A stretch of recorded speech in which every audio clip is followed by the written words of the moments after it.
Hello and welcome to Championship Chatter here on Pitch Football. My name is Jonny. And I'm Jonno. And we talk all things Championship here. Well, we try. We try our very level-headed best, but we are two biased sons of bitches. No, it's not fully united behind the... No, definitely not. And we're definitely not going to revel in the fact that even if it's only for 1 week, we are top the league, say we are top the league. So yeah, now we've got that out of the way, here on Championship Chatter, what we're going to do is we're going to go over some good results from the weekend, talk a bit about the results coming up, and we're going to make some bold predictions. Ooh, I like predictions. We do like some bold predictions. Blades have gone top, as we've mentioned, 3-0 win against Blackburn. A good Blackburn side who was top of the league not that long ago. Exactly, we knocked them off like a domino. Boop. How good were it? It was very good. Brilliant performance, could have been a lot more. Definitely could have been a lot more. He's put us high spirits, and we like it. We fucking love it. Another team that's finally woken up. The Canaries come back to life. It's not dead in the cage anymore. Damn it. It were only Millwall.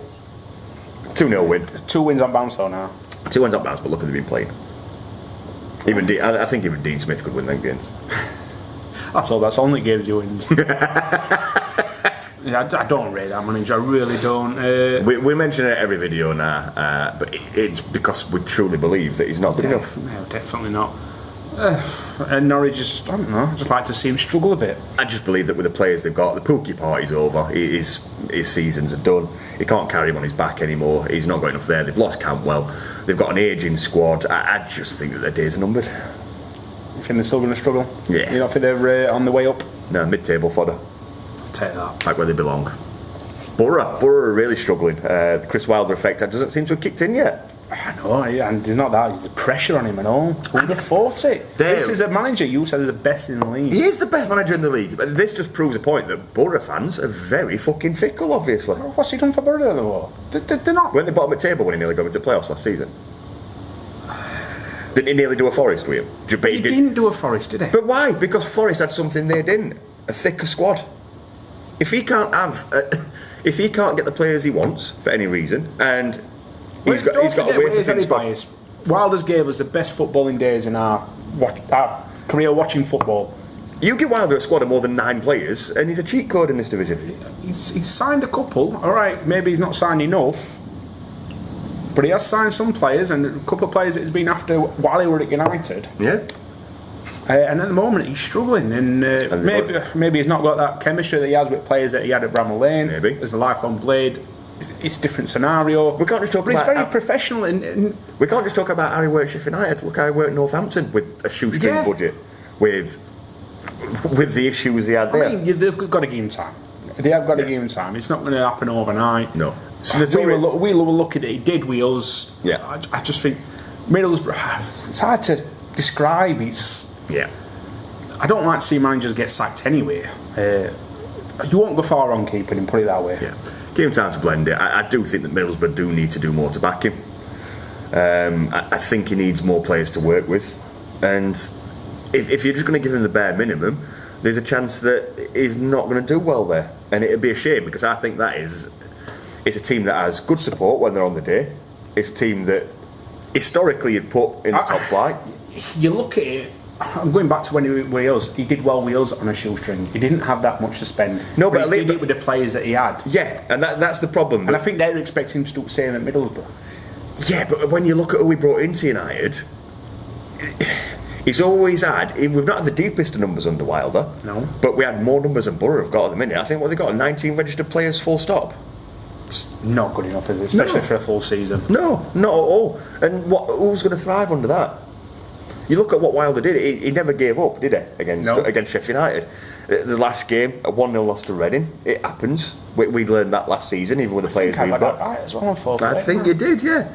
But you look at it, and it's not good enough for the club, for Wilder, for the board, for anybody involved at Boro, to be losing them games. And you've got to put that down to a cross of him not having the players available. He's having to play the same players in every game. Lots of fixtures to congestion. If you get rid of him now, I think it's a mistake, because they'll walk into another club that will have more than 19 players. Yeah. But what if? But how long did they give him? Until at least Christmas. at least, minimum. I'd give him till end of season regardless. But imagine if he left and Dean Smith left Norwich. I think Wilder going to Norwich. I don't. Just look at their squad, what they've got available. They've got deep numbers. They've got some issues. He brings in some reinforcements to Norwich. What are they going to do? A lot better than what Boro's doing with 19 players. Moving on, West Brom have battered the League of Nations in Hull City. I mean, I'm not a fan of West Brom, but I'm glad they have. Yeah. I don't know why. It's just Hull is They're arrogant. The fans are arrogant. Yeah, something like that. There are a few fans at Hull. Plus, they've had a good season so far. I mean, there's some good results. Yeah. And people are thinking they're never going to gel all these League of Nations, and they're just being brought down a peg. So. Yeah. There are a few Hull fans I got on with. Ant O'Greave, some to Hull and back. Good lad, took sense, great about football. But a lot of other Hull fans I spoke to, they just seem to think they're going to walk it. They think that they're too good for everybody. It's like, what planet are you living on? Yeah. I don't get it. And they got battered by a Steve Bruce team. Does that not say it all? Only thing gets battered by Steve Bruce is a good kebab. Battered sausage. It just brings us to our next point. Is this division's absolutely off its tits? Anybody can beat anybody, and that's one thing we need to look at. I love this because no one's going to run away with this league at the moment, are they?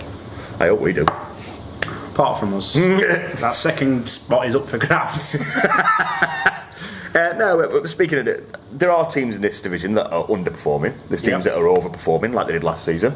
Not the same teams, but there's always teams that overperform. Always. Us at the minute, for Sheffield United, personally, this is going to sound very arrogant, and you can take the piss all you want, and I'm no doubt you'll gift this. If we keep the players fit, we keep a consistent side, we don't sell any of our key players, any team that finishes above us this season is winning championship title. And that's what I honestly think. You heard it here first. That's not saying we're going to storm it and run away with it. Things can happen. But we, on paper, at least, are too good. With the players we've got.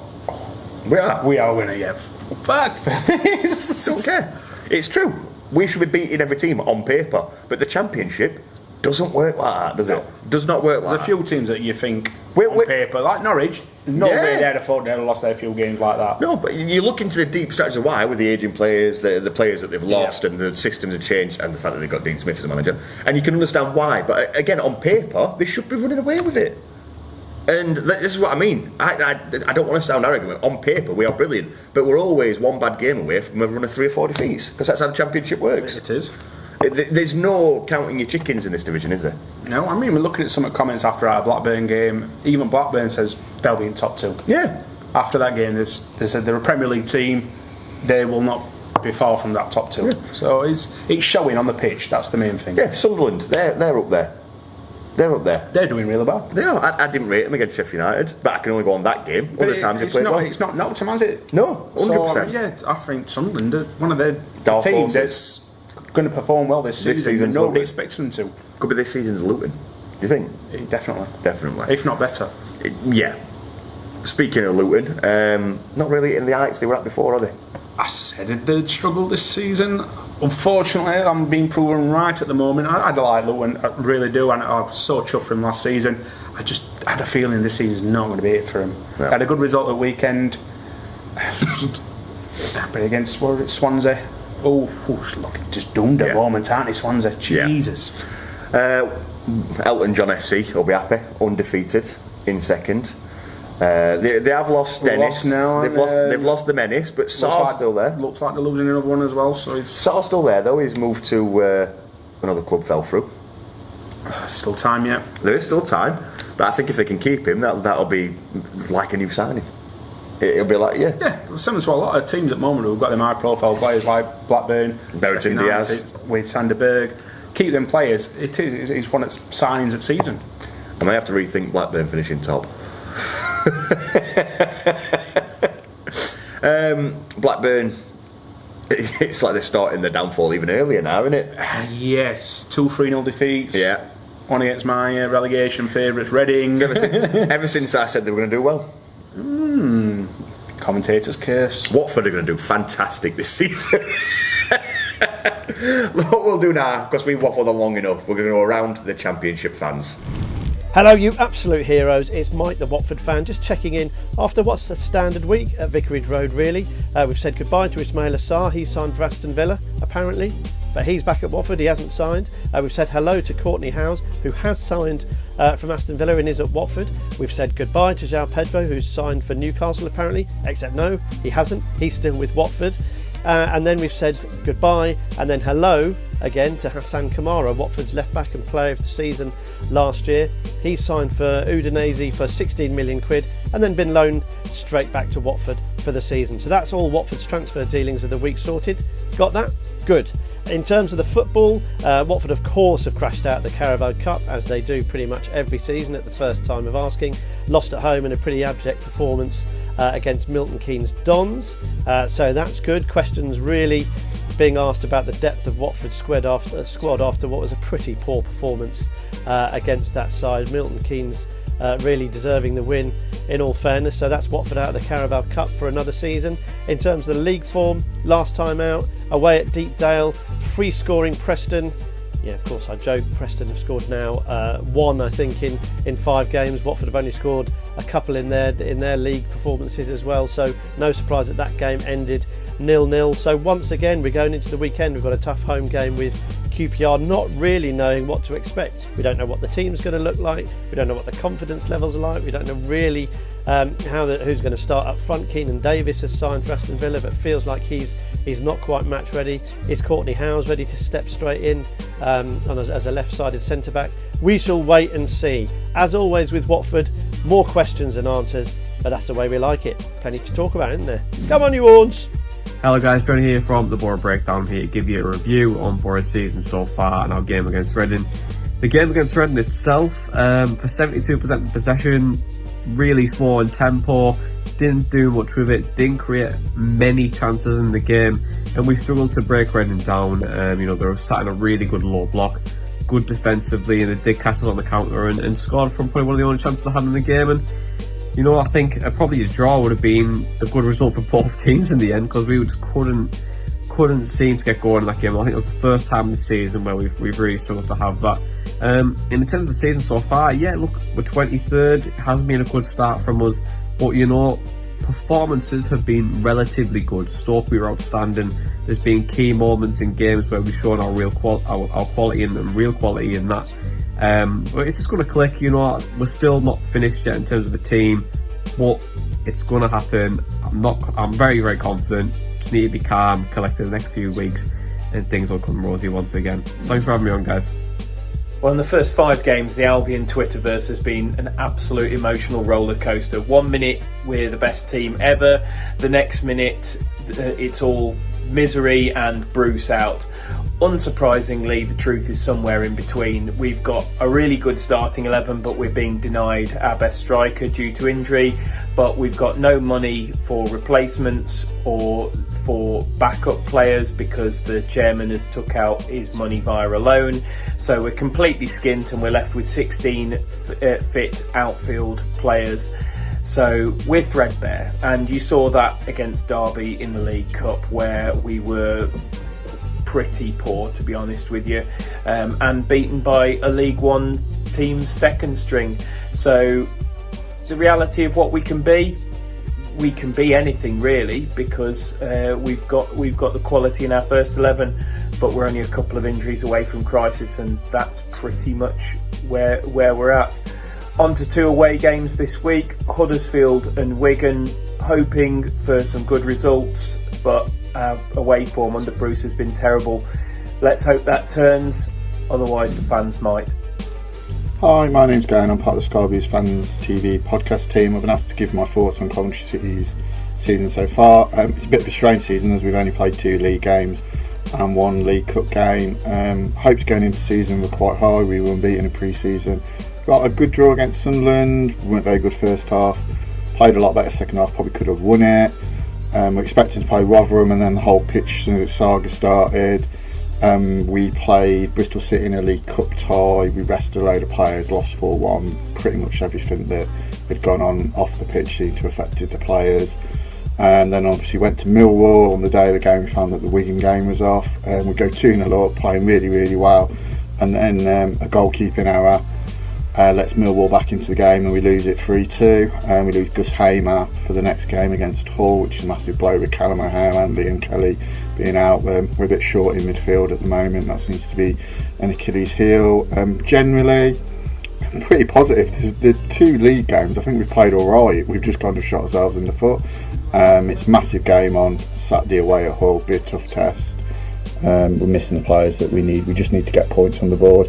I think the next 6 games till the international break, it's just a case of get some results, get some points, kind of reset and go again for the next block up to the World Cup break.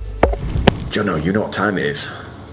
Oh, is it time for a bit of foreplay? It's time for a bit of foreplay. Ooh, Everybody loves a bit of foreplay. everybody loves a bit of foreplay. We pick 4 games from the Championship, 4 big fixtures coming up this weekend, and we give our predictions. And what you need to do is download the Pitch Football app, hit the little icon that says foreplay and make your predictions and see if you can top that leaderboard. We had a bit of a mixed bag of results, didn't we? I've been doing a lot better than I did last season. No, mate, last season you couldn't pick a winner out of Go out. now. Really couldn't. People were backing everything I went against and won loads of money. First big pick, 2 teams we mentioned, Sunderland versus Norwich City. That's a good game, that, It's isn't it? very I'll be good one game. to watch that, especially for neutrals. Yeah. Sadie Malite would piped even for it. Yeah, I mean, brilliant support from Sunderland. You can't knock it. Travelled Away. in numbers, but I didn't really hear much of a peep out of them. Well, I don't know. When they scored, they were noisy. Yeah. Probably didn't think they had much to cheer about. Very Man true. down, 2-0 down. Yeah. But yeah, brilliant support. And I think that might just See 'em edge through. them the win. So Yeah. I'm going for a Sunderland win. I'm going to agree. I think Sunderland have got this one. Norwich are on their recovery period, I suppose. But with the way Sunderland looked bang average against us, I'm not going to say it's terrible, but I think we just outclassed them in that particular fixture. But apart from that, they've been looking well. Yeah, they've been looking well. That game, I think, they could have played with 12, 13 men and we'd have won. It was just that kind of game where they went down to 10 men, and a lot of their fans seem to think they'd have won if they'd have kept 11.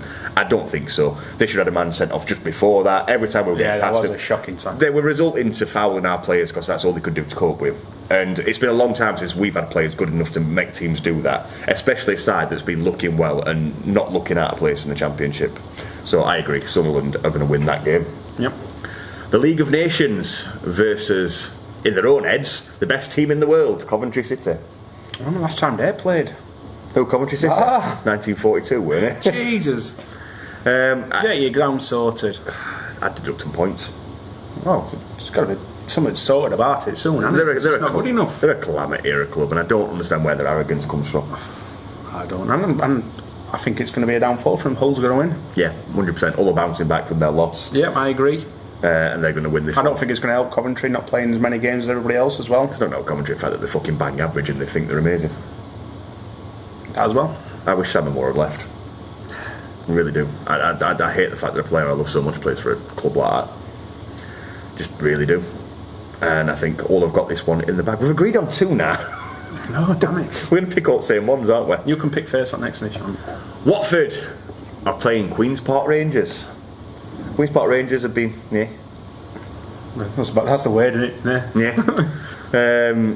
Watford undefeated. They're at home. You know, should be full of confidence. Queen's Park Rangers are going to win this one. And they're going to give Watford their first defeat of the season. So glad you said that, because Watford's going to win. What, an easy win? I thought you were just going to go Watford win then. I was like, No. you surprised me there. No, I think QPR will win this one. I really do. I think they'll be looking to kind of get themselves... Because let's think about it, QPR's really not got going. They're just... Yeah, but they're not they're still playing against pre-season. Watford, are they? Yeah, I think they are. I think, apart from pace up front, I don't think Watford looked that dangerous. They've got pace up front that does a lot of teams. I think QPR will cope with that. And we saw QPR last season over 2 games. Quite late on, weren't they? Yeah, late on goals. I think they'll hold that, and I think what they can do, especially at a game where it's not a local derby, Watford's not London, but it's a local game, they'll take quite a good few numbers, I think, and I think they'll nick a 1-0 win. Definitely not. Now, on paper, this one should be a whitewash, but Wigan have just come from a really good win, and they're taking on Burnley, and it's another little local derby, isn't it? we're at Wigan's ground, little feisty one, not from Wigan's fans, because what is about 9 of them. Cheap shot. Bigging him up, are you? It's not cheap. It's not a cheap shot if it's true. But you know what? After the result Wigan's just had, where they're performing this season against quite a lot of odds, I think Wigan are going to win this game. No. Go on. What are you saying? Burnley win. Burnley win. So neither of us have picked a draw for any of these. No. Everyone's going to be a draw. Yeah. A couple of quid on that. Wigan 2-0. Wigan 2-0. Wigan 2-0, I reckon. I think Burnley will win it, edge it. A late goal as well. A late goal. So those are our 4-play predictions, as well as downloading the app and playing 4-play for yourself to try and get on top of the leaderboard. See if you're any better than us at 4-play. Leave it in the comments as well, here on YouTube. Or if you're watching this video on the Pitch Football app, open up YouTube and put it in the comments. And then give us a like. And then give us this video a like. We really do work hard here on Championship Chat to try and bring you the most entertaining video possible. Usually it works when I'm not absolutely dying, as I have been this week. But, you know, get involved. Leave your opinions, leave your comments. If you think we're wrong on everything, if you think we're talking nonsense, let us know so we can laugh at you. But I've been Jonny. I've been Jonno. And here's to another weekend of brilliant Championship action.